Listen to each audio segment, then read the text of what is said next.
ישנה. אוקיי. סליחה, נרגיש מאוד אחרת מאשר עם אדם שהוא אנונימי, כן?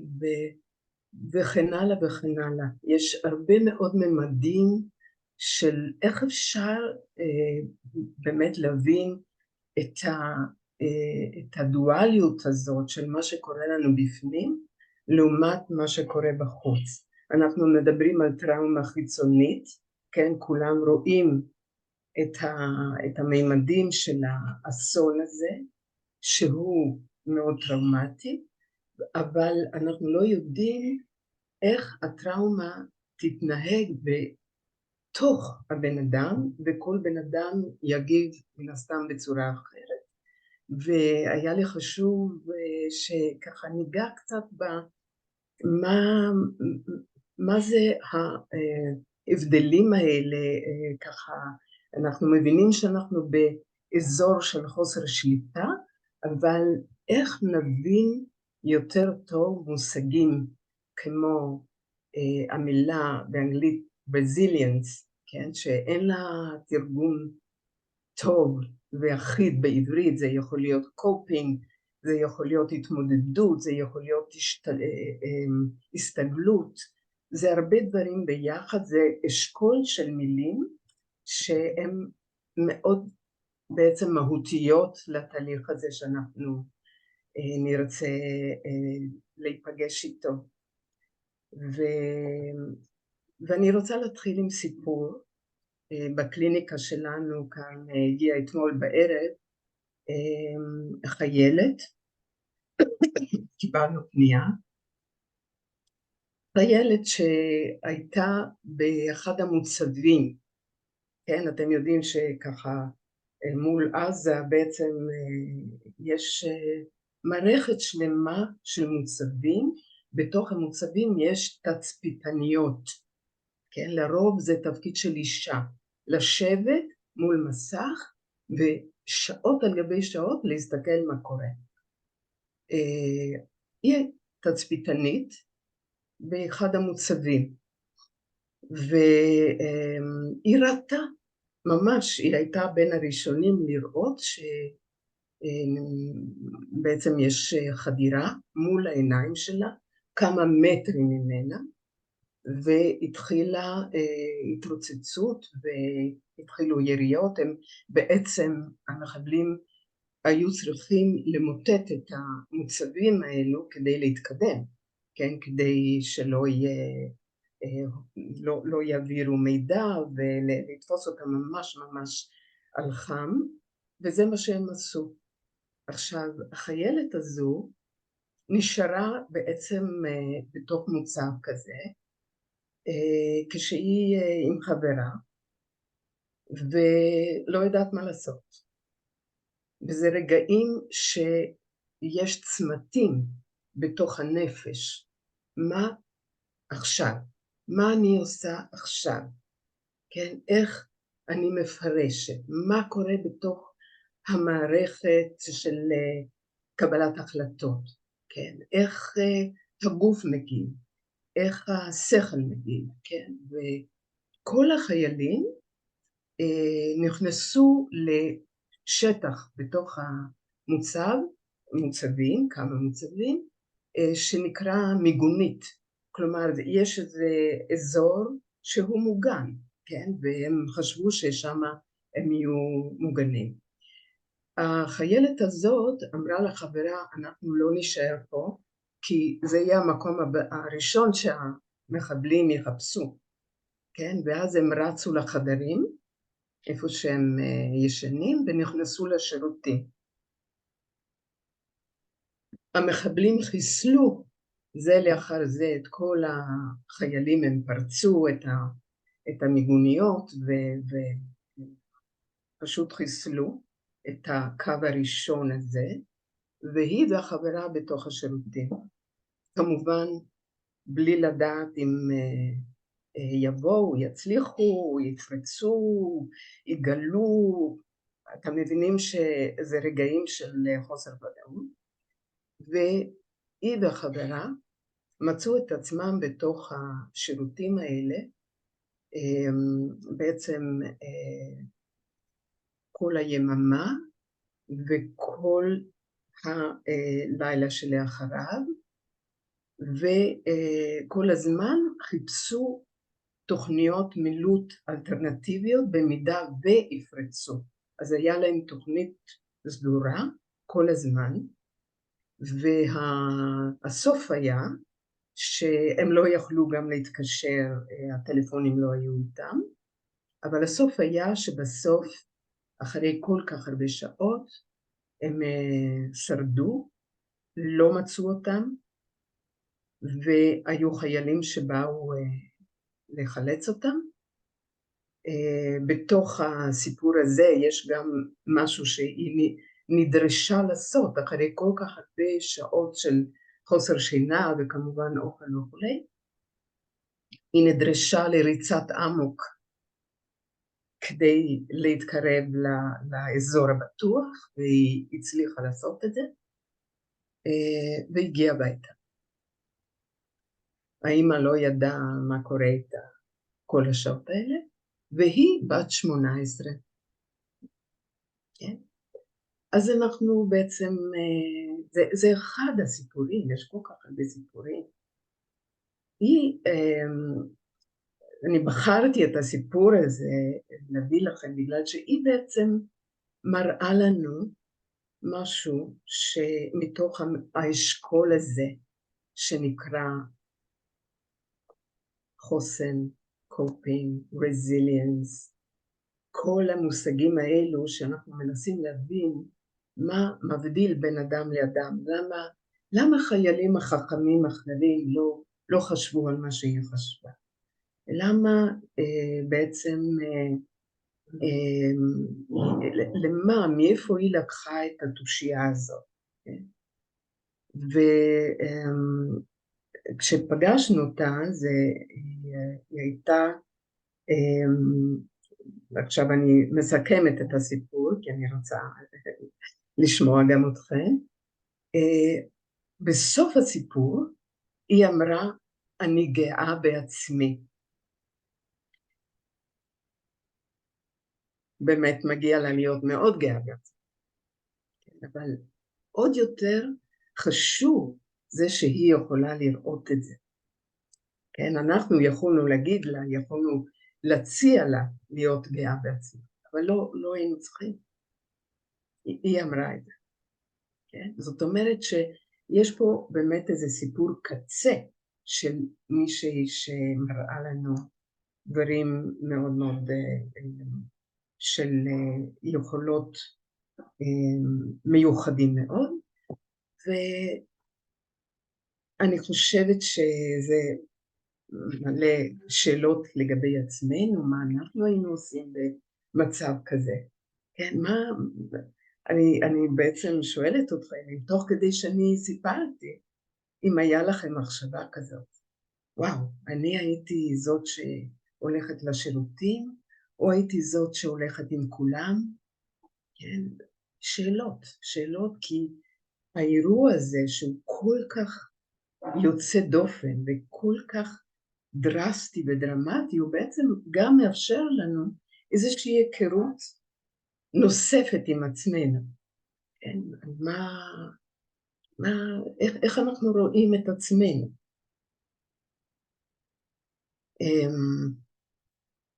יש מישהו שרוצה להגיד פה משהו, לשאול? זה מעורר משהו? כן, ואם לא, אז אנחנו נמשיך בעצם לבדוק, ככה אני מעבירה אתכם רגע למשהו קצת יותר של הבנה מרחוק של המושגים האלו, כי יש פה איזו מצגת קטנה שאני רוצה שנראה ביחד.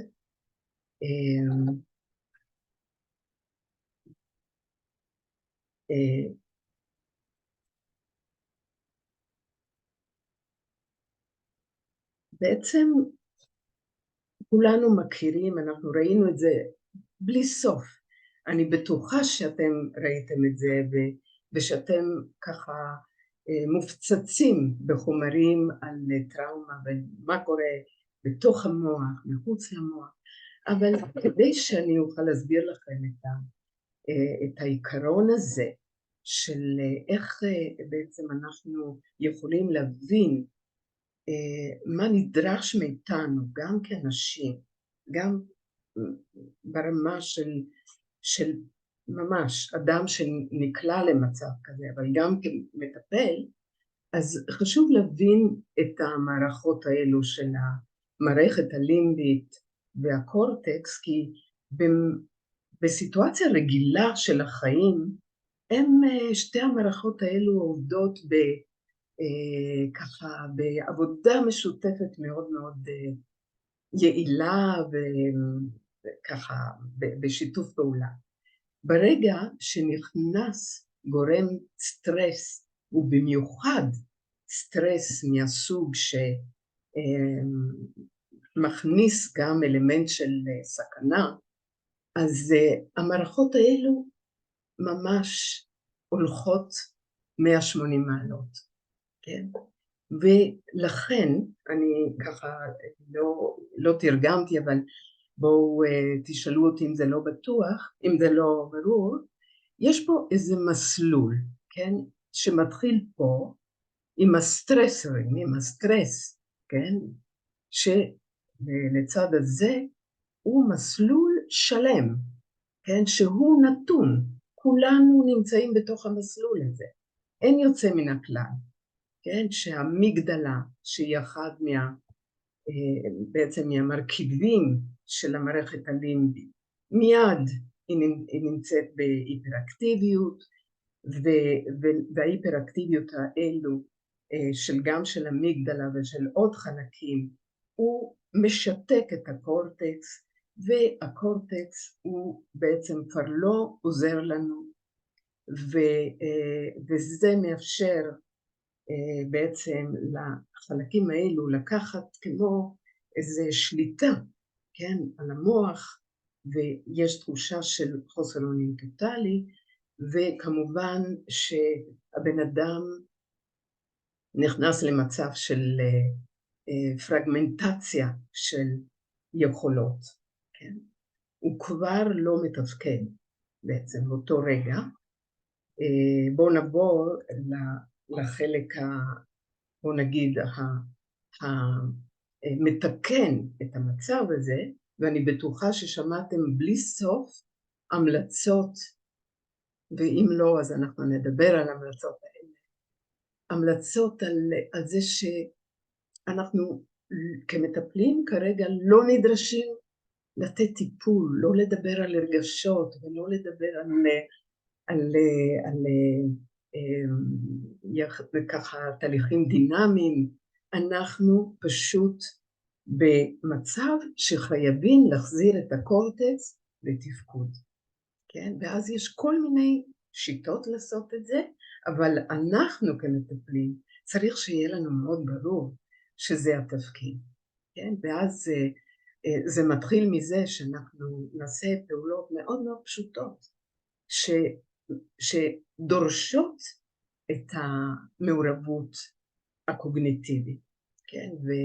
וככל שנצליח לעורר בחזרה את הקורטקס, אז הפעולת יתר של המערכת הלימבית תרד, כן? ואז יש יותר תחושה שאנחנו יכולים להחזיר לפחות חלק מהשליטה. כן? יש פה שאלות? אוקיי? טוב.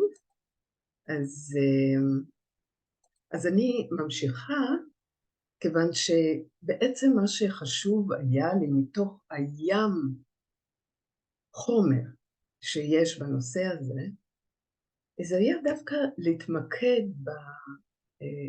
במה בעצם קורה עם הגורם הזה, שהוא כל כך חמקמק, אבל שהוא ניתן לעיבוי, שנקרא חוסן. כן? רק אני ככה רוצה שיהיה לנו ברור, ואני רוצה לשאול אתכם אחר כך, זה ש-ASR זה acute stress response, כן? זה מושג. וכל הדברים האלה שכתובים פה בתרשים הזה, הם בעצם הדברים שכולנו הרגשנו. אני בטוחה שכולנו הרגשנו סערה,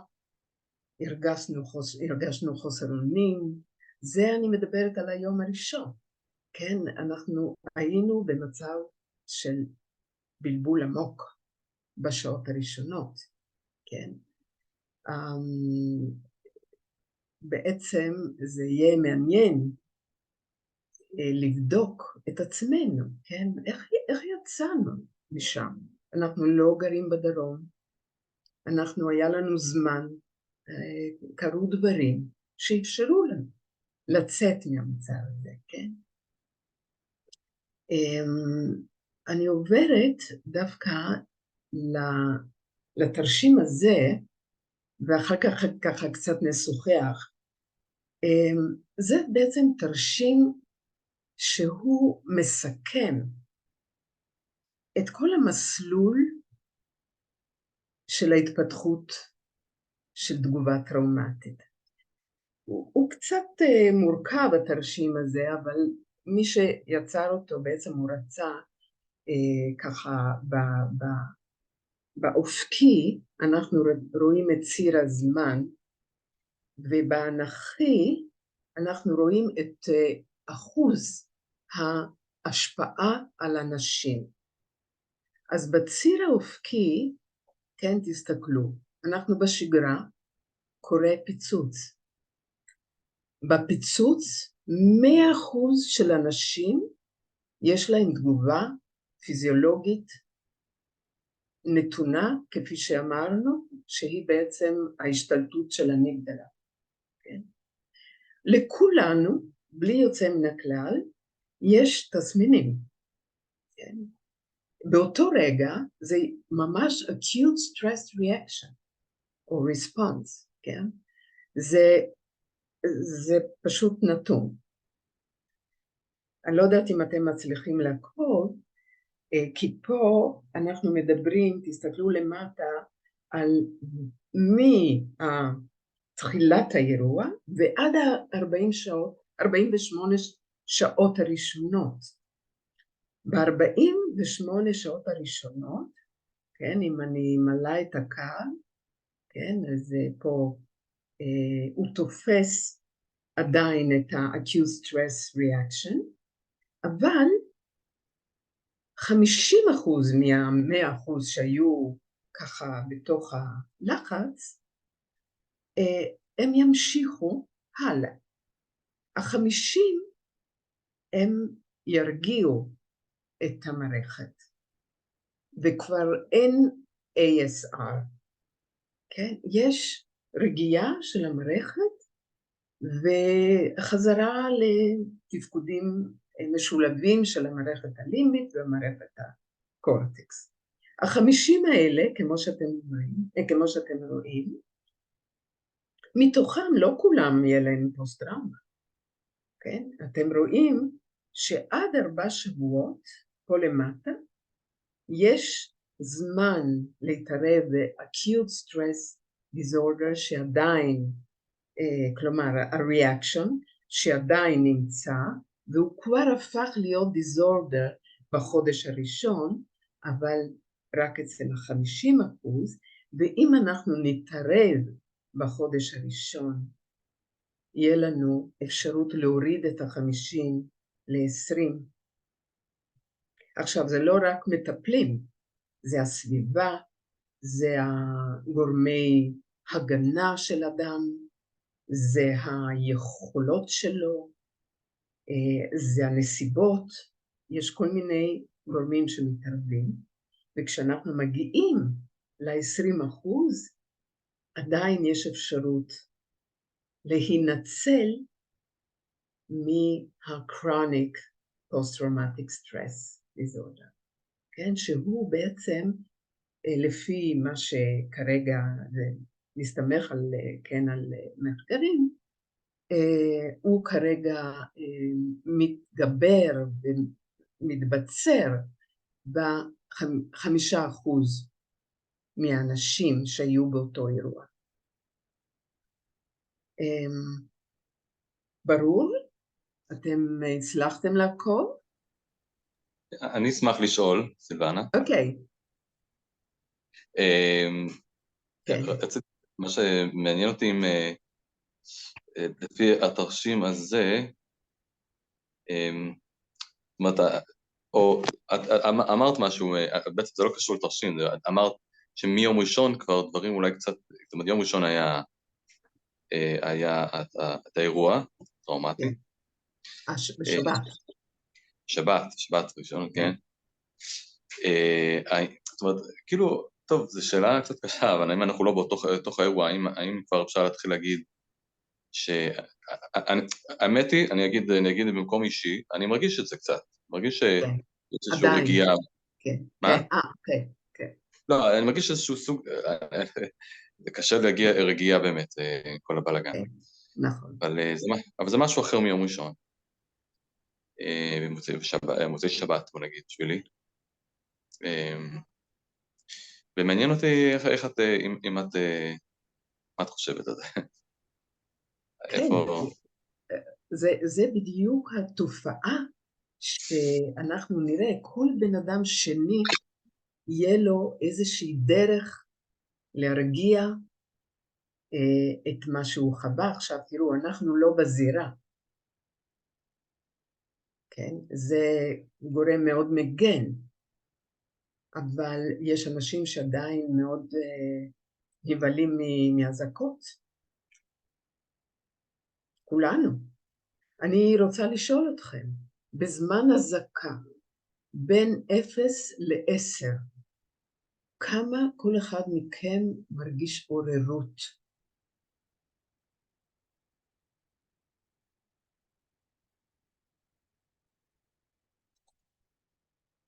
אני סוגרת בגלל שאני רוצה לראות את העיניים שלי. אני יכולה להגיד שזה מעצבן אותי. אוקיי. וזה מחזיר אותי לזמן מלחמת המפרץ, שסדאם חוסיין העיר אותנו ב3 בבוקר, כל פעם, לא בשעות היום, לא בשום שעות, רק ב3 בבוקר, וזה חיסל אותי, וחיסן אותי מהאזעקות האלו. וצריכים לסחוב אותי למקום מוגן, כי זה מעצבן אותי שיש את האזעקות. אז העוררות היא מהעצבים, לא העוררות הוא מהעצבים, וזה לעומת הפריז שהייתי בו עד היום. עד היום. משבת עד היום עשיתי את כל הדברים שאני יודעת שאסור לעשות. הייתי צמודה לטלוויזיה, אני ראיתי את כל הזוועות, אני לא זזתי, והיום זה התחיל להשתנות, היום זה שונה. כלומר, את מרגישה שאת יותר בבייסליין שלך, אפשר להגיד ככה? כן, אני בבייסליין ואפילו קצת יותר מגויסת לחפש מה לעשות ואיך לעשות ואיך לתרום. כן, כן, אוקיי. אבל לקח לי זמן. כן. מעניין שיואל דיבר על דווקא החרפה, כלומר עם הימים, ומרים מדברת על איזו התעוררות עם הזמן לעשייה. כן. כן. יש עוד ככה ממש, אני יכולה? כן.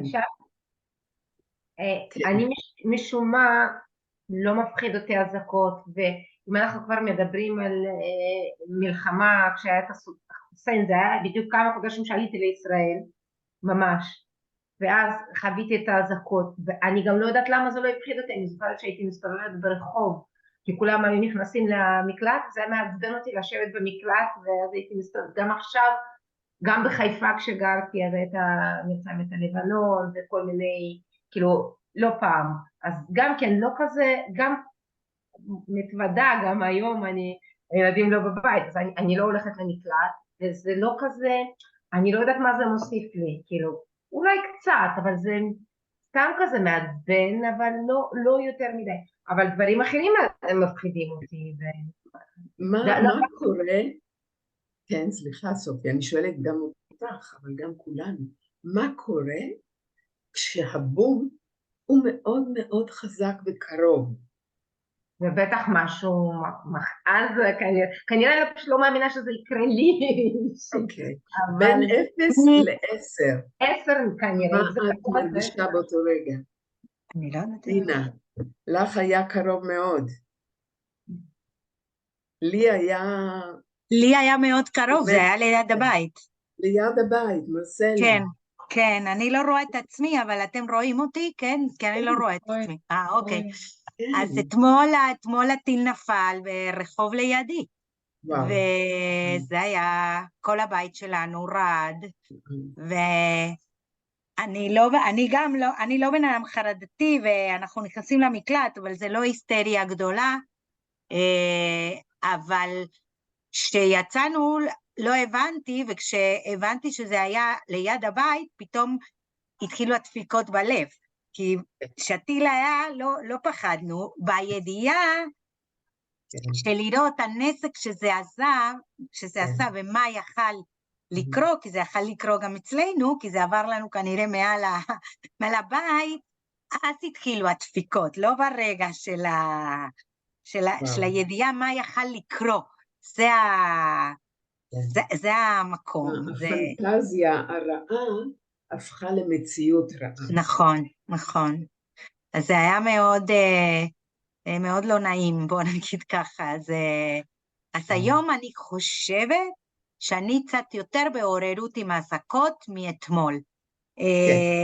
כאילו היום היה למשל סירנה שלא הייתה אזעקה, וראיתי את עצמי קצת מגיבה יותר, שאני חושבת שזה העלה לי את רמת העוררות מאתמול.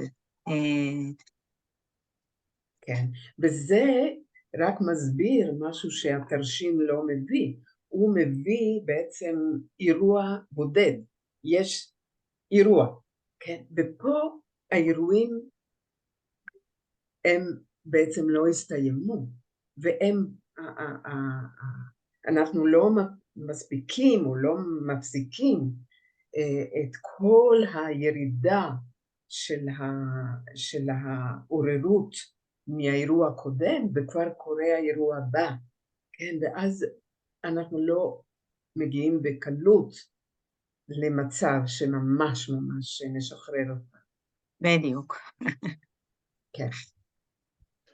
גם יש, אני לא יודע איזה מילה יש בעברית, vicariously, זאת אומרת שמצב שבו אני שותף לאירוע כצופה, vicariously, כלומר בזה שאני רואה או שומע, אני חושב שיש משהו עם ההצפה של הסרטונים, של האמירות, של הסיפורים, שאנשים מספרים, אתה כאילו נמצא שם קצת.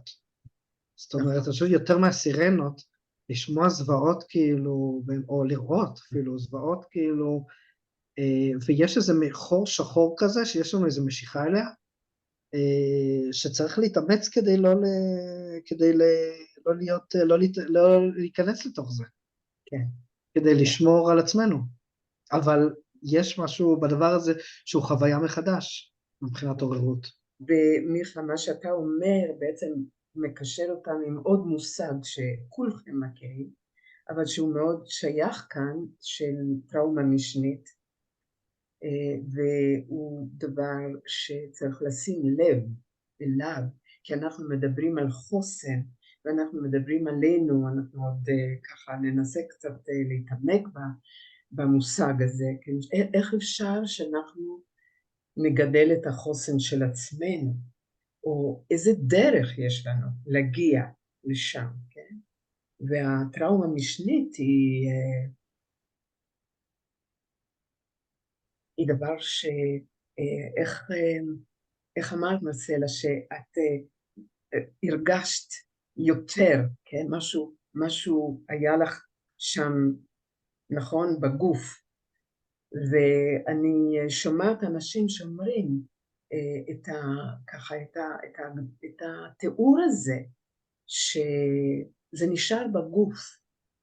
כן, אני חושבת שהעניין הזה שנשאר בגוף הוא גם קושר אותנו עם ההבנה שבעצם המערכת שנפגעת היא המערכת הזאת שאנחנו מבינים שהיא מגדלה וכל המערכת הלימבית, כן? והיא אלא מילים, היא לא קורטקס שהיא יכולה לדבר. יש לה דיבור ברמה אחרת, ברמה פיזיולוגית. כן? או אם אנחנו רואים למשל אנשים שרועדים בתוך אירוע, כן? ואנחנו, נכון, האינסטינקט שלנו זה ללכת ולהרגיע, תשתי כוס מים, כן, לשים יד כדי שהגוף יירגע. אני צודקת? יש אינסטינקט כזה אצלכם? כן, מכיר, אנחנו מכירים את זה. אז אתם מבינים שבעצם זה הפוך ממה שאנחנו רוצים לעשות אם אנחנו רוצים לעזור, כי זאת הדרך של המערכת הלימבית לבטא את הסטרס שנכנס לה, והעוררות דרך הגוף היא אחד הדרכים. אז אנחנו צריכים בעצם לעודד, להמשיך לראות, לתת לזה למצות את עצמו, כן? ולא לדכא. זה בעצם, לא יודעת אם אתם מכירים את זה, יכול להיות שאתם כולכם מכירים את זה, כן? אבל יש פעולות שהן לא לגמרי אינטואיטיביות, כן? בתוך ההתערבות ממש בשעה הקריטית. לכן היה לי חשוב להביא לכם את התרשים הזה של כמה חשוב לנו כמטפלים, שאנחנו בעצם אנשי מילים, אנחנו טובים במילים, ואנחנו משתמשים במילים כדי לתאר רגשות, ובן אדם בתוך האירוע הוא לא צריך את זה. הוא צריך דברים מאוד קונקרטיים, קוגניטיביים, אפילו לחשוב על להחזיר את הבן אדם בתחושה של התפקיד שלו בתוך החיים שלו, כן? כי זה משהו שהוא מגדיר את הבן אדם ברמה יותר של עשייה, של doing, כן? והתפקיד הוא מחזיר משהו מהזהות המוכרת לאדם. אני אתן לכם דוגמה מאוד יפה בבית חולים בבאר שבע. אמא אחת ניגשה לפרמדיק ואמרה לו, תקשיב, אתה יכול להחזיר לי את הבן שלי? כן, זה ככה, לא יודעת אם הבן שלה היה מת או נחטף או נהדר, זה לא ברור, אבל ככה היא ניגשה מרוב ייאוש לפרמדיק וביקשה, והוא אמר לה, תקשיבי, אני לא יכול להחזיר את הבן שלך, אבל את אימא, ואימא צריכה לשתות ולדאוג לזה שהיא לא תתייבש, אז בואי קחי כוס ותשתי. עכשיו זה כל כך חכם. מעניין. נכון מיכל? מעניין מאוד. מדהים. כן. ברור שלא אמרו לו, אומרים לך ככה, תנה ככה, זה חוכמה של האינסטינקטים שמתפתחים אצל אנשים שעובדים בחומרים האלה, שברור לגמרי שאנשים, אמרתי לכם קודם, הם חווים פרגמנטציה של הזהות. אין בעצם אני. גם הסיפור שהוא סיפור של מה קרה, מה היה קודם, מה היה באמצע, מה עכשיו, כן? הוא הלך לאיבוד. אין סיפור. אחת הפונקציות שלנו כמטפלים זה להחזיר את הסיפור. בגלל זה כל כך חשוב לתת לאנשים לדבר, כן? ולספר. והצורך שלנו לפעמים זה ככה, זה בעצם לעבור הלאה, אבל לא, הם צריכים עוד לספר, כיוון שתוך כדי שהם מספרים, הם בונים את הנרטיב, כן? והשאלות שלנו הן יכולות להיות שאלות מנחות, אז מה היה קודם, איפה היית, איפה ישבת, מה לבשת, שאלות מאוד פשוטות, כן? אתם להדגים קצת? איך זה יכול להיראות? ממש כמו שאני אומרת, אם הבן אדם בא והוא,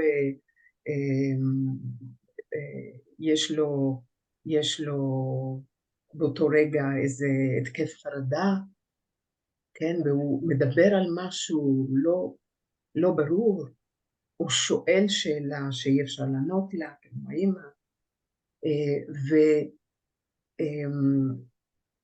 ואנחנו יכולים להתייחס לא לנאמר, אלא לרקע. אנחנו בעצם עוזרים לו לבנות תפאורה למה שהוא נאמר, שאין בו קונסיסטנטיות, כן? אבל השאלות המנחות שלנו הן שאלות כאלה, רגע, איפה זה קרה? איפה היית? ממש כמו שאני אומרת, שאלות נורא פשוטות מהן, כן? אתה זוכר איפה היית? אתה זוכר מתי הרגשת שיש מחבלים בבית? איך ידעת שהם נכנסו? מאיפה הם נכנסו? מאיפה נראה לך שהם פרצו? כן, ואיך היה לך, מה הרגשת בתוך הממ"ד באותו רגע? על מה חשבת? איך תסגור את הדלת? כי אתם יודעים שרוב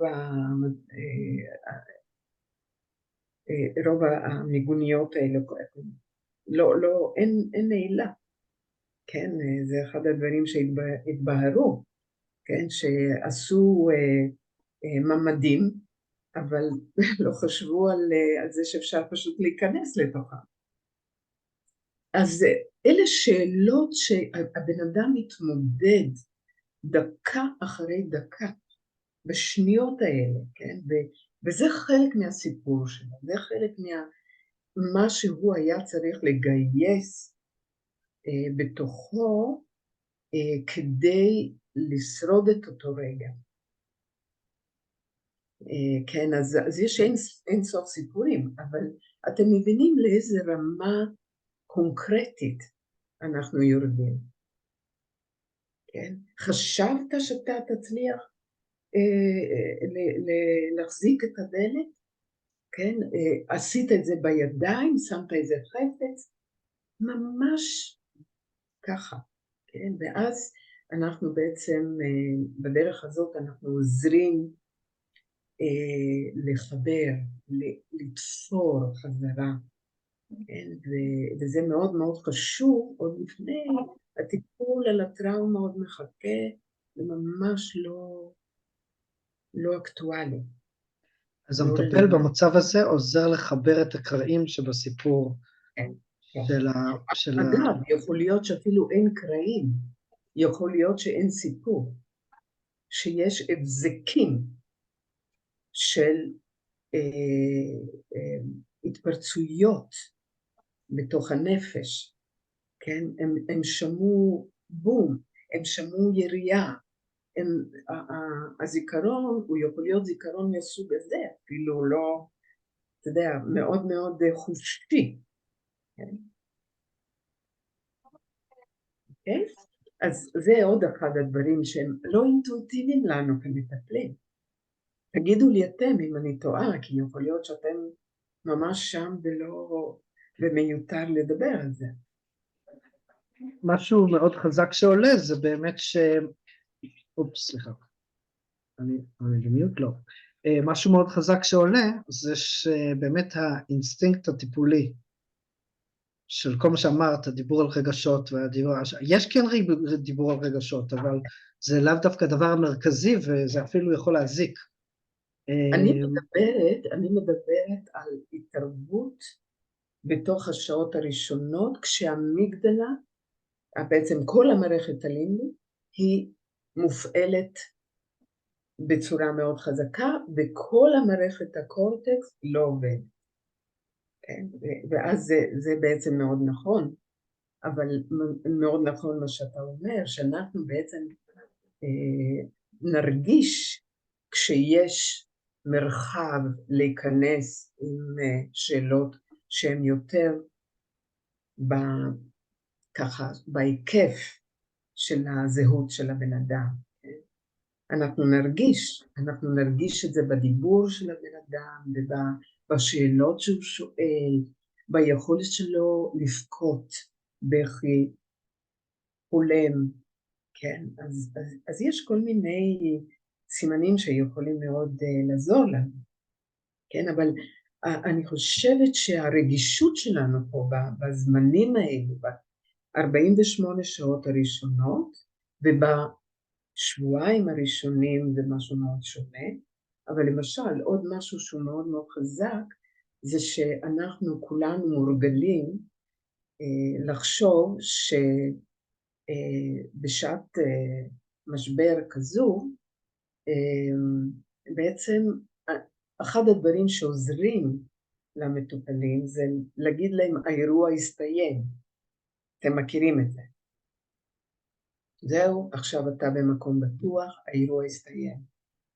עכשיו האירוע לא הסתיים, ואף אחד מאיתנו לא במקום בטוח. כן, האירוע הזה, זאת אומרת, המצב שבו אנחנו נתונים, הוא כל כך קיצוני, שכל מה שאנחנו יודעים על מצבי חירום, הוא לא תופס פה, ואנחנו לא יכולים לשקר. כן, כמטפלים אנחנו ממש צריכים מאוד מאוד בכלל להיזהר להיות קרובים לחוויה של המטופל, אבל פה זה גם לא רק לחוויה, זה גם למציאות הנתפסת, כן? ומכיוון שגם אנחנו וגם המטופל, אנחנו באיזה shared experience כזה, כן? אנחנו חולקים את הדרמה, חולקים אותו במלואו, כן? ואין דרך להימלט מזה, אנחנו לא יכולים להגיד האירוע הסתיים, אבל מה שאנחנו כן יכולים, ופה אולי זה עוד אלמנט של איך בונים חוסן, גם פנימי שלנו וגם של המטופל, יש את הדרישה להיות המבוגר אחראי. כן, אני זוכרת, דינה, את דיברת על זה אתמול בהרצאה, ואני חושבת שזה אחד הדברים המאוד מאוד חשובים לנו כמטפלים, כי אין לנו פריבילגיה לפגוש מטופלים שהם, ולא משנה פה אם הם בחרדת סירנות, או אם הם בחרדה מזה שהבן בחזית, או מכל קושי אחר, ולהתחיל לחלוק חוויות. כן, הדבר הזה צריך להיות מינימלי, אם כבר, כן, כי הדרישה מאיתנו היא שהמקום הבטוח היחידי שהמטופלים שלנו יכולים לקבל, זה אותנו פנויים להיות איתם בשעה הזאת. כן, זה המקום הבטוח היחידי. אנחנו צריכים לקבל את זה ממקום אחר. אנחנו כמטפלים צריכים לדאוג שיהיה לנו הזנה, לא יודע, משלנו, כדי שנוכל בעצם להרגיע את העוררות שלנו. כן? אבל המטופל צריך לשמוע מאיתנו, אני עכשיו פה איתך. עכשיו, אם אנחנו לא יכולים, אם האמפתיה לא עובדת, אנחנו באמת עסוקים בבין בחזית, ובאמת אנחנו לא יכולים להתפנות, אנחנו צריכים להגיד את זה. כן, אנחנו צריכים להגיד, אני כרגע לא מסוגל, לא מסוגלת, בואו נדחה עוד שבוע, כן, זה ממש קשה להגיד, לאף אחד מאיתנו לא קל לעשות דבר כזה, אבל הנזק, אם אנחנו לא נהיה שם לגמרי, הוא שאנחנו בעצם נשדר שאין מקום בטוח. אפשר לשאול משהו בהקשר הזה? כן. יש פה איזה מין מלכודת שאני לפחות חוויתי, כי בימים האחרונים כשדיברתי עם מטופלות שלי, אז דווקא בגלל מה שאת אומרת שהדרמה משותפת, זה משהו שהוא שונה מכל מיני מצבים אחרים, ששם המטופל במקום מסוים ואנחנו בשבילו, הם מודעים לזה. ואחת השאלות הראשונות שנשאלתי זה, איך את, עדי, איך אתם מסתדרים עם זה? זהו, איך עכשיו להיות, כן, מחוברת למציאות, ויחד עם זה לעשות את ההפרדה. את יודעת, קראתי באיזשהו מקום, אני אביא לך מה שקראתי, ואת תחליטי. קראתי, תשחקו אותה. כן? זה קשה להגיד את זה, תשחקו אותה, אבל בעצם אין פה מקום לספר עכשיו מה עובר עלייך. אין פה מקום. וזה קשה, אבל האחריות שלנו היא לעשות את זה במקום אחר. אבל בוודאי שאין מקום, זה לא בשבילי עכשיו השיחה, הפגישה איתה, זה בשבילה. אבל אני מרגישה שיש פה איזה משהו שצריך להיות גם אותנטי. נכון. המשחק הזה הוא צריך להיעשות בצורה שלא לאבד אמון, וגם לתת כבוד לזה שהיא עכשיו מתעניינת בי. זה מין שעה כזאת מאוד מיוחדת. אז להדוף את זה לגמרי, לא יודעת, זה לא. אני יכולה להגיד לה, לא משנה מה אני. כמובן שאני משתדלת כמה שיותר להתקרב אל החוויה שלה, כן, לעבור אליה, ועדיין. אני אתן לך אולי תשובה משלי, כן, אני חושבת שבכלל בטיפול בטראומה, ובטח ובטח במצבים האלו, אנחנו משדרים משהו, ובוודאי שנגיד, נכון, תראי זה לא קל, או משהו כזה שלא הופך אותנו לרובוטים, אבל את יודעת, המסר שאנחנו נשדר הוא מסר של הרחבת התודעה. עכשיו בכלל זה מושג בטיפול בטראומה. איך בכלל מטפלים בטראומה?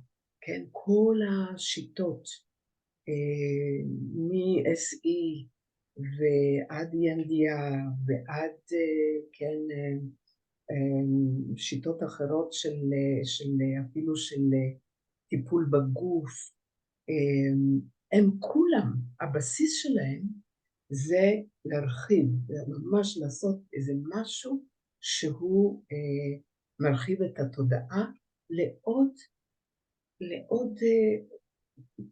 מרחבים.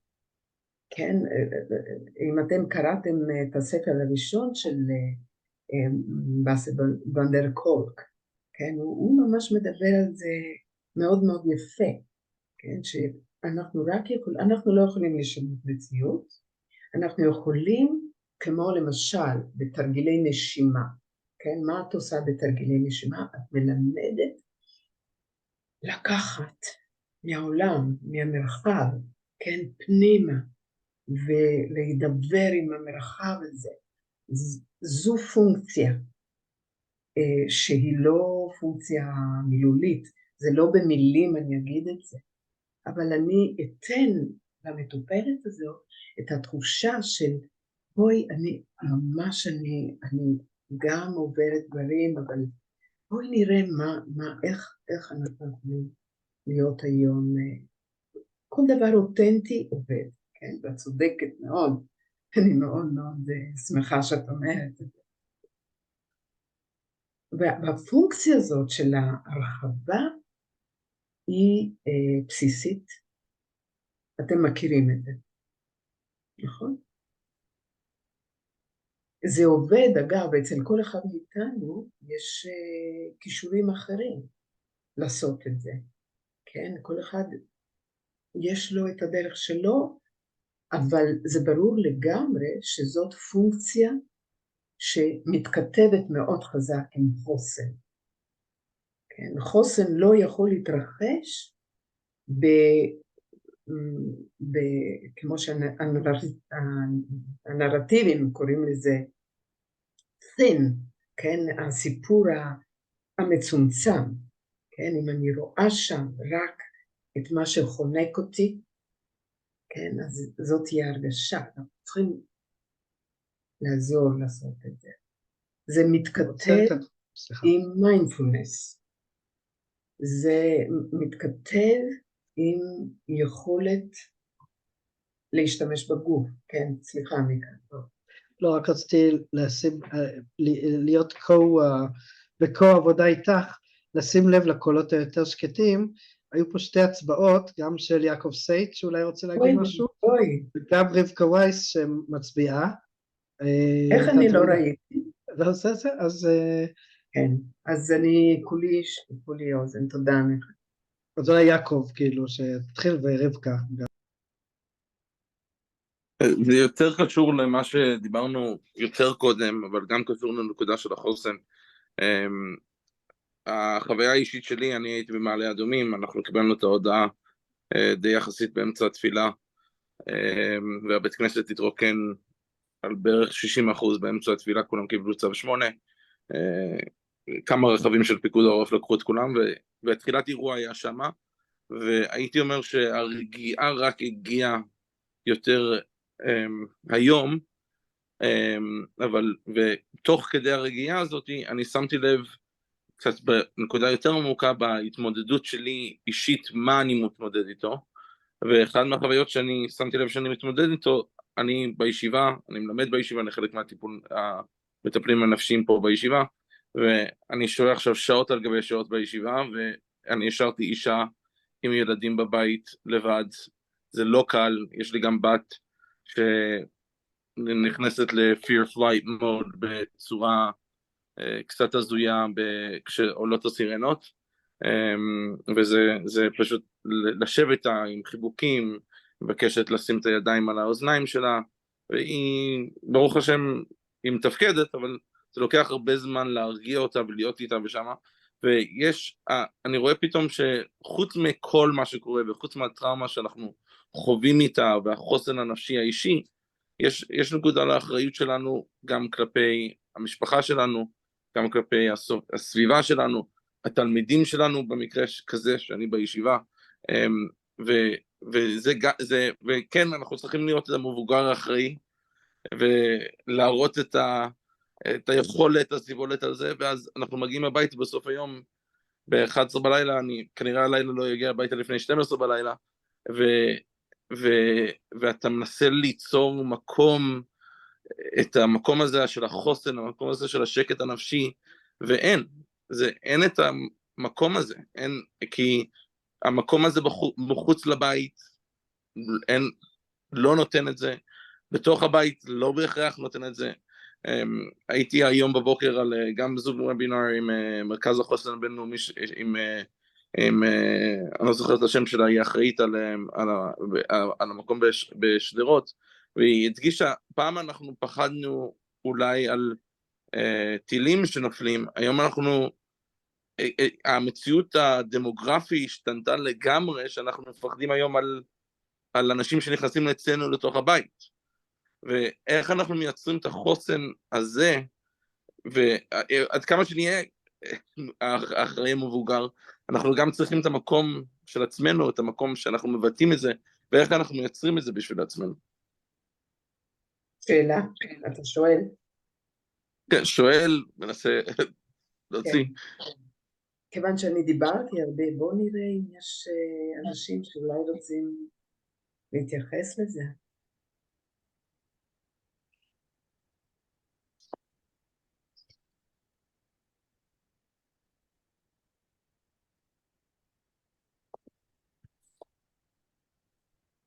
מכיוון שיש לי בן שהוא מאמן כושר, אומנויות לחימה וכל מיני כאלו, אני למדתי דרכו כמה חשוב בשביל החוסן, גם לזוז, גם לעשות אימונים, גם להוציא את המתח מתוך הגוף. אפשר לעשות את זה בדרכים של SE או של נשימות, אבל אני חושבת שגם למצוא דרך בצורה פיזית, להוציא את המתח, זה נותן הרבה חוסן. אם שאלתם איך אני יצאתי מהפריז, יש לי 40 מדרגות בבית שלי, הוא שלח אותי לעלות ולרדת אותם 6 פעמים. וכשהצלחתי לעשות את זה, אז כל הדם זרם בצורה שונה, וזה מאוד שינה את החוויה. זה לא חייב תמיד להיות נקודתי למה שאנחנו עוברים. זה יכול להיות גם ליד, שייתן לנו את האפשרות להרגיש את האנרגיית החיים שלנו בצורה שונה.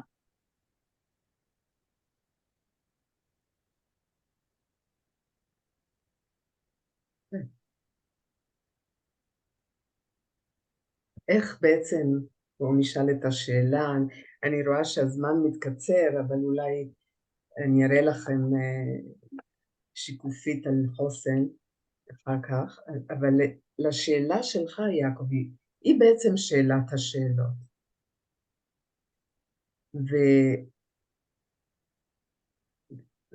ואנחנו בעצם אומרים, אוקיי, מבוגר אחראי כלפי כל כך הרבה מעגלים, כן? ואיפה אתה? כן? מה השיח הפנימי בינך לבינך, ואיך אתה בעצם היית יכול לתרגם את המושג הזה, להיות אחראי על עצמך. כן? ואיזה אדם בינך לבינך, לא משיקולים זרים ומציפיות מבחוץ, בינך לבינך, איזה אדם אתה מצפה מעצמך להיות בסיטואציה הזאת. כן, זה שייך לעבודה שנעשתה בזמן הקורונה, כן, והיו התערבויות, כן, אם תרשים אני יכולה להראות לכם פעם אחרת, על מי אתה רוצה להיות, ויש כל כך הרבה אפשרויות. מה אתה רוצה ללמוד מהסיטואציה הזאת, כן? וזה ממש שאלה תוך אישית. נכון שאי אפשר לתת חוסן, אי אפשר לתת לך, כן? אי אפשר, חוץ אם יש לך מזל שיש לך אולי בן מאמן כושר, אז זה עוזר מאוד, כן? או אם יש לך אישה שמתפקדת חזק וככה לא נופלת עליך, כן, זה טוב. יש כל מיני גורמים חיצוניים, אבל הגורמים שבעצם יקבעו איך אתה תרגיש. אני אראה לכם, אולי ככה לקראת הסיום, ואני רוצה שנמשיך לשאול אותך איך אתה בעצם יכול לראות את זה בינך לבינך, כי הייתה לך איזו התבוננות מאוד חשובה, אוקיי, אני פועל, אני בסדר, אבל לא פועל מספיק כשאני חוזר הביתה ואני נשאר מאוד מרוקן או מאוד חושש או מאוד תגיד לנו אתה, כן. אז זה כן נקודה מעניינת, כי אני, חוץ מכל הדברים האלו, אנחנו ברוך השם גייסנו מעל $120,000 ביומיים האחרונים, עבור וסטים, עבור כל מיני ציוד צבאי. אני גם הייתי מעורב בזה, הייתי מעורב בכל מיני דברים, אז אני שאלתי את עצמי, אולי אני מעורב במידה הרבה, אני אולי מעורב במידה, כמו, לא נותן את המקום לעצמי להיכנס לשם, אני לא חוזר לעצמי. שאלתי את השאלה הזאת כמה וכמה פעמים לעצמי, או אולי אפילו אני בורח מאיזושהי נקודה של כשאני עם עצמי, אני שם לב יותר למה שקורה, והדרך ההתמודדות הזאת של אני לא רוצה להיות חלק מזה, זה בלברוח ולהתעסק עם כל השאר הדברים. ואני לא יכול לומר שיש לי תשובה ברורה איפה זה עדיין, אני חושב שזה בתהליך. הדבר הכי גדול שקרה היום, זה ששמתי לב שאני צרכתי הרבה יותר מידע ממה שהייתי צריך, והנקודה הזאת, כשאני הצלחתי לשחרר מזה, זה כנראה נתן לי הכי הרבה מקום לעצמי. כן. כן. והצלחת לתת מקום לעצמך? אני לא יודע אם הצלחתי עדיין, אני חושב אני הצלחתי לשחרר יותר. כן. זאת אומרת שיש לך קצה של חוט.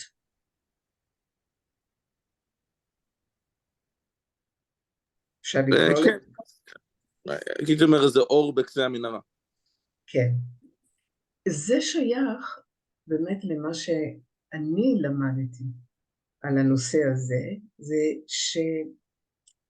שאנחנו תמיד נמצאים במקום מסוים בתוך, בוא נגיד, התהליך הזה שאתה אומר, אתה בתהליך, אנחנו נמצא תמיד במקום מסוים ואפשר תמיד להסתכל לאיזה עוד שלב אני יכול להתקדם, כן? אני יכול להגיע, מה מעניין אותי עכשיו, וזה בדרך כלל נעשה בדיוק כמו שאתה אמרת עכשיו, יש לי קצה של חוט, יש לי פתאום איזה משהו שעשה לי הרגשה שאם תהיה שם, כן, יותר, או שתחדד את זה, אתה תוכל להפיק מזה תועלת. אם אפשר סילבנה רק להוסיף משפט. כן. אוקיי, בואו נוציא את השיקופית, כי אני חושבת שאנחנו נרצה יותר לדבר. סילבנה, אני יכול להגיד משהו? כן, בוודאי.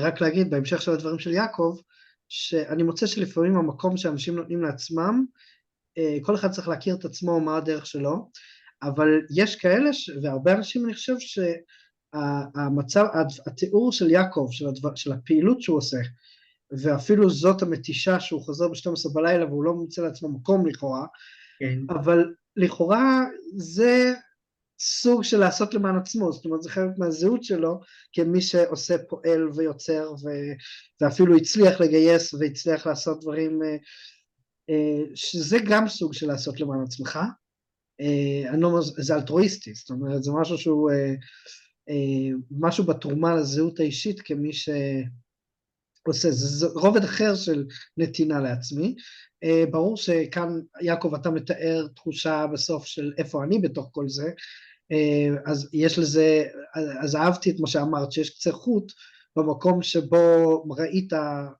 משהו משמעותי קורה לך, אז זה משמעותי, אבל עדיין אני רק אומר שלשים לב גם לאלמנט הזה שאנשים שיוצאים ועושים של אחרים, זה לא רק יציאה מעצמם, זה גם עצמם. וגם רציתי להעיר רק שרבקה וייס עוד רצתה להגיד משהו, אז אני יודע שהזמננו קצר, אבל רק אומר, כן. לא, אני לא רוצה לקטוע את הדיון, כי זה היה באמת קשור להערה הקודמת, הדיון על מה עמדת המטפל, מה רמת החשיפה במצב של טראומה משותפת. פשוט חשבתי לעצמי שזה, כאילו ערכתי איזושהי הקבלה בין גם עמדת ההורה, בטראומה משותפת. זאת אומרת, כולנו, אני לפחות כאילו ילדים בבית, ויש סירנות, ושומעים כל מיני פיסות מידע, ועד כמה שאני ככה מנסה לצנזר, אבל בכל זאת מרגישים, וגם כן, זאת אומרת, מה העמדה שלי איתם, אין לי איזו תשובה ככה, או איזו נוסחה, אבל כן איזו מחשבה שכן חשוב, גם כן ה-acknowledgement, ההכרה שכן, גם לי, כאילו, גם אני עוברת זמנים קשים, כולנו נמצאים בזה, וגם לי קשה, וגם לי כואב, וזה לא אומר שאני עכשיו אשתף את הרגשות ואני אפחיד, אבל כן לערוך איזושהי, כאילו, גם עם המטופלים לדעתי, זה הזכיר לי שמעתי על איזה מטופלת, ככה שהכרתי שהיא אמרה שהיה לה איזה מטפלת שהיא הייתה אצלה בטיפול דווקא זמן רב, ואז היא שמעה שכמה שבועות לפני כן, המטפלת איבדה את אימא שלה, והיא לא ביטלה פגישה, זאת אומרת היא המשיכה בטיפול בשבוע של השבעה, והיא פשוט סיימה את הטיפול כי היא לא יכלה לסבול את העניין הזה של החוסר אותנטיות, זאת אומרת זה פשוט היה לה משהו שהיה קשה מדי להחזיק. אני חושבת שיש בזה נקודה למחשבה, זאת אומרת... המטפלת סיימה את הטיפול? המטופלת עברה את הטיפול בגלל חוסר האותנטיות, זאת אומרת חוסר האנושיות, כאילו, כשהיא חוותה ככה את המטפלת. היא הרגישה לא מוצדקת. כן, שגם אנחנו בני אדם, כאילו, וזה גם כן, זה mirroring, זאת אומרת, זה נותן לגיטימציה גם לחרדה ולחוויה של המטופל, כשאנחנו גם כן קצת מראים זה על עצמנו. זה מה שרציתי להוסיף. תודה. כן. אני יכולה להגיד, זה מעניין, כי אני חושבת שאני לוקחת את הצד השני, שאני חושבת בימים אלו שמטופל נכנס לחדר ושואל מה שלומך, איך את מתמודדת עם הכל, זה פתיחה של איזשהו מבחן, כאילו מה אני עושה עכשיו ביחס עם המטופלת, אני אומרת עכשיו אנחנו ביחד, או אני אומרת בואי אני בסדר איך את, ואני יכולה להכיל מה שאת חווה בזמן הזה. אז זה מאוד מעניין, ואני מתארת לעצמי שיש מטופלים שרוצים שאני בן אדם, ויש מטופלים שצריכים שאני אהיה יותר חזקה בדקה הזה וכולי בשבילכם, ואת לא פה בשבילי, אז זה מעניין. מעניין, וגם מחזיר אותנו למשפט שאמרתי קודם לך עדי, שקראתי באיזשהו מקום שהיה כתוב תשחקי אותה או תשחקו אותה, כן, שאיזה משפט קיצוני זה, כן, שנכתב על ידי איש טיפול, כן, אז אני חושבת שזה היה מאוד מעניין לעשות לזה בוחן מציאות פה משותף שלכם, של עד כמה באמת רלוונטי לעשות את הביטול הזה העצמי של המטפל מול הדרישה הזאת של להיות המקום הבטוח של המטופל. אבל אני חושבת שמעבר לזה יש באמת איזה משהו מאוד, אולי המילה החשובה פה זה המילה אותנטיות שאת אמרת קודם, שכל דבר יכול להיות נמתח קצת יותר לקצה של המטפל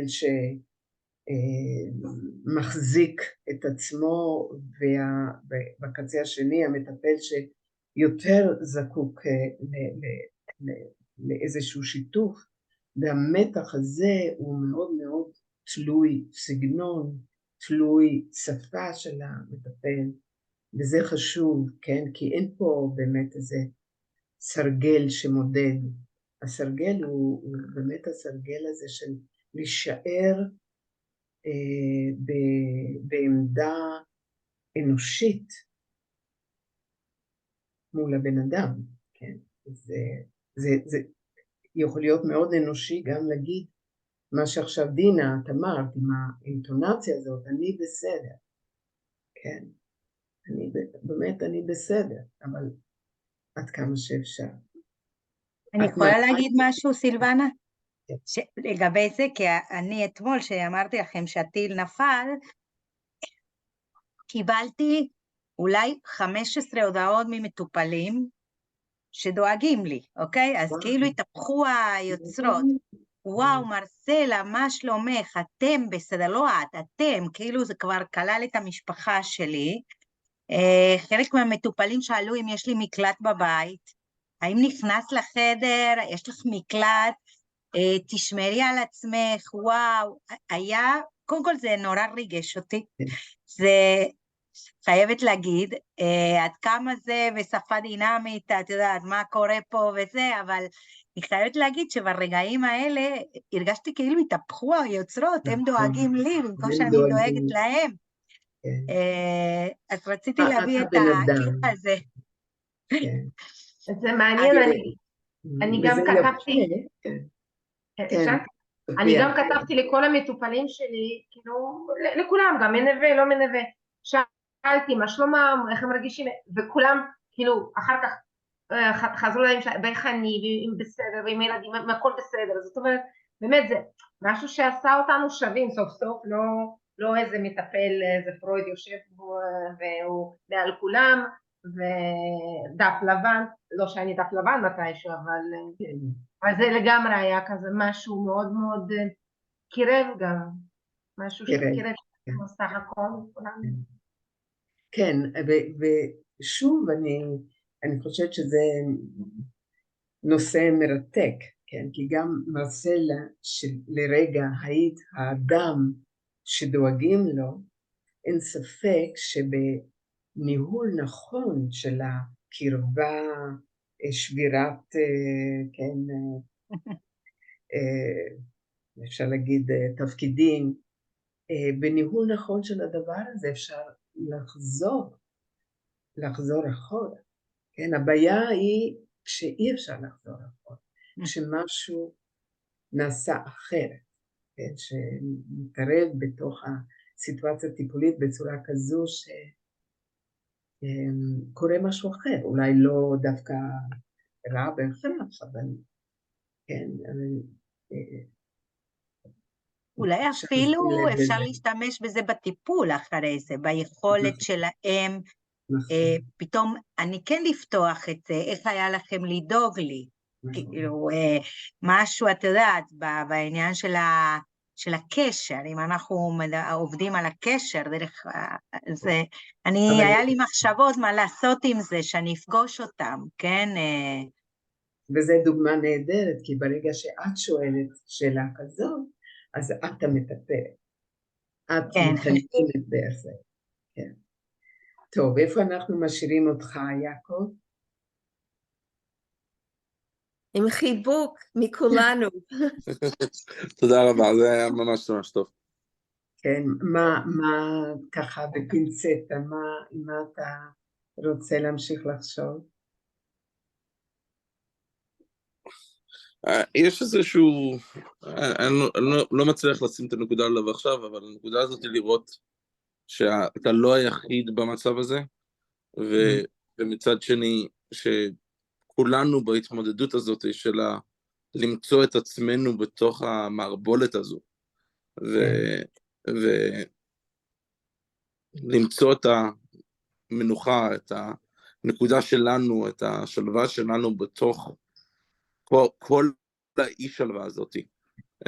אני חושב שזה משהו מחזק ומרומם. אני רוצה להגיד רק עוד דבר אחד, שאני מרגיש שיש משהו בסיטואציות האלה שהם כאילו בקנה מידה אחר לגמרי של טראומה קולקטיבית. אני הלכתי לסופר עם הילדים שלי, וכאילו עמדנו בתור ארוך, כולם, אין הרבה דברים בסופר, וכולם קונים המון דברים עם עגלות עמוסות, ועמדנו בתור המון זמן, וכולנו נהיינו, מה זה חברים, וכאילו כולם יושבים, מדברים על המצב, ומה היה פה, ומה היה שם, וכאילו אני רק רוצה להגיד שיש משהו בסיטואציה הזאת שהיא בעיניי איזה, לא יודע איך לקרוא לזה, אטמוספירה אחרת מהמציאות הרגילה, מהחיים, כאילו כולם מחוץ לחיים הרגילים שלהם. אז אנחנו רוצים מצד אחד לשמור על החדר הטיפול, שזה מקום אחר, מקום מוגן, מקום שמביא משהו אחר, ומצד שני יש צד שבו קשה להימלט. קשה ואולי רצוי, אולי בתפיסות, איך קוראים להם,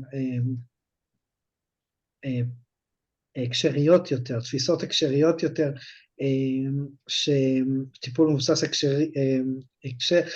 שיש משהו שהמטפל הוא אולי באיזשהו מקום קצת שותף, באיזשהו מקום, אז אולי יש לזה מקום מסוים לדבר הזה. יש לי דוגמה נפלאה למה שאתה אומר כרגע. אתמול היו לי מטופלים בקליניקה והייתה אזעקה, ואין לי מרחב מוגן, זה רק בתוך הבית, ונכנסנו והבית מבולגן, והילדים באמצע ארוחת בוקר, והילדה הקטנה שלי בוכה, אני נכנסתי עם הזוג הצעיר, ככה זה, ופתאום אנחנו כבר לא מטפלת ולא מטופלים, וכולנו ביחד, וההקשר הוא מה שמחבר.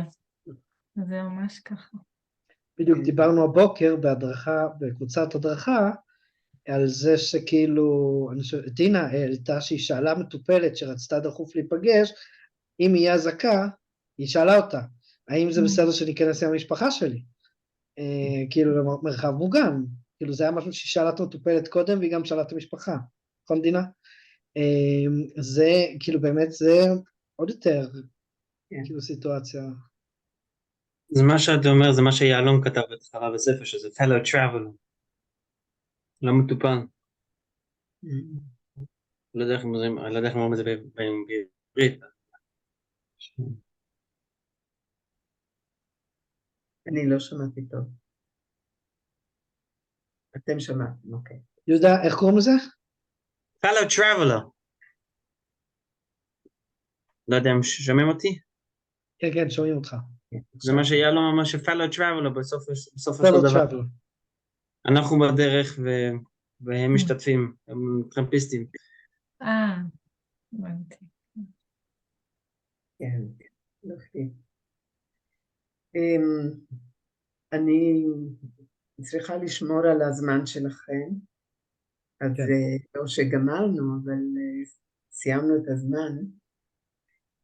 אז תודה ובהצלחה, בעיקר בהצלחה רבה. גם אישית, אנחנו עוברים באמת כולנו זמנים לא רגילים. תודה, סילבנה. זמנים לזמן. תודה רבה. אני רק רוצה לפני שכולם בורחים, עוד פעם רק לומר כמה דברים. דבר ראשון, תודה לכל מי שהשתתף, לכם. אני רוצה רק לציין שכאן בקבוצה הזאת כאן נמצאים כמה אנשים שהם חדשים אצלנו במכון, אז אני רק אציין שיש פה את מרסלה, שהיא מצטרפת אלינו, והיא תהיה מדריכת הקבוצה של אנשים שנה ב', ויש פה, והיא גם תרצה בסמסטר ב' על נושא של טיפול בילדים ומשפחותיהם.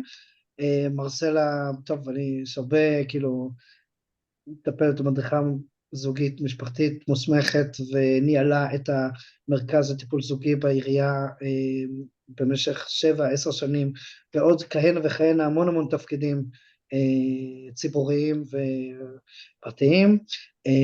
רחל פרש כהן, כן, רחל פרש כהן שנמצאת פה, אז היא תרצה, הנה, היא תרצה על מודל סאטיר, והיא מטפלת משפחתית זוגית מוסמכת, מדריכה מוסמכת, וגם מטפלת מינית מוסמכת, והיא תלמד גם, והיא גם מנהלת את הסוג של מרכז הורים ילדים, אני אומר, זה מרכז מפגשים, אני חושב, נקרא במעלה אדומים. זה מרכז לטיפול זוגי ומשפחתי במעלה אדומים.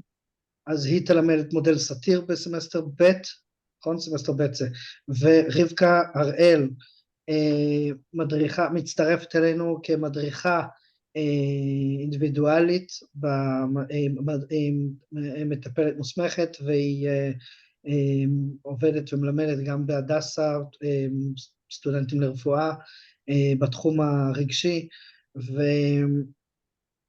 אז אני חושב שאלה האנשים החדשים פה שחלקכם לא הכרתם, אז אנחנו נכיר יותר.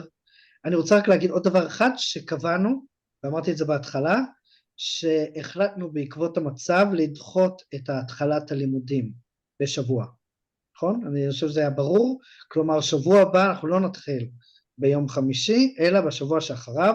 זה כולל גם את תוכנית הלימודים, וזה כולל גם את ההדרכה קבוצתית המתלווה, הדרכה קבוצתית חיה, שזה מרסלה וסילבנה ומיריam לגברים. אז אתם תקבלו הודעה על זה מחר בבוקר, בעזרת השם, אתם יודעים לפני כולם. אז החלטנו מכל מיני סיבות גם להצטרף לאוניברסיטאות שעשו בשבוע נוסף, גם שדברים יתבהרו ונדע קצת יותר מה קורה, גם לראות אם הילדים יחזרו למוסדות לימודים והכל, כי אם הילדים בבית, אפילו בזום זה לא יהיה כל כך אפשרי. אז תודה רבה לכולם שבאנו. אני רוצה להגיד שאנחנו פה בשבילכם, גם בשביל אלה שלא פה. אני חייב לציין שמלי לדרמן מחתנת היום את הבת שלה, והיא הזמינה הרבה מהקבוצה, אז הרבה לא היו כאן, כאילו הרבה הלכו לחתונה. אז אחת הסטודנטיות, נכון, שישמחו וירקדו. אז היו כאלה שהודיעו, כאילו הם הודיעו לי, הודיעו בקבוצות, הודיעו במיילים, שהם לא יהיו כי הם הולכים לחתונה, הם רוצים לראות את ההקלטה. אז אני אומר, זה חלק מהסיבה שיש כאלה שלא פה. אז תודה רבה לכולם שהקדשתם את הערב, אנחנו שמחים שהיה לנו את ההזדמנות להיות ביחד כאן, ואנחנו נחזור ונהיה ביחד. הקליניקה פועלת כרגיל, ההדרכות הפרטניות ואחרות מתבצעות כרגיל. אז לידיעתכם, הקליניקה פתוחה, ועדיף להיפגש פנים בפנים אם אפשר. תודה לכם, אני אומרת בשם הקבוצה, אני חושבת, וזה נראה לי גם חלק מהתשובה למה שיעקב שאל. הנה מקום שאנחנו יכולים בין היתר להרגיש איזושהי... ביחד. כן, גם איזו הזנה כזאת בשבילנו, זה מוצלח. תודה. תודה. תודה רבה, לילה טוב. תודה רבה, לילה טוב לכולם. לילה טוב, בשורות טובות. להתראות. אמן.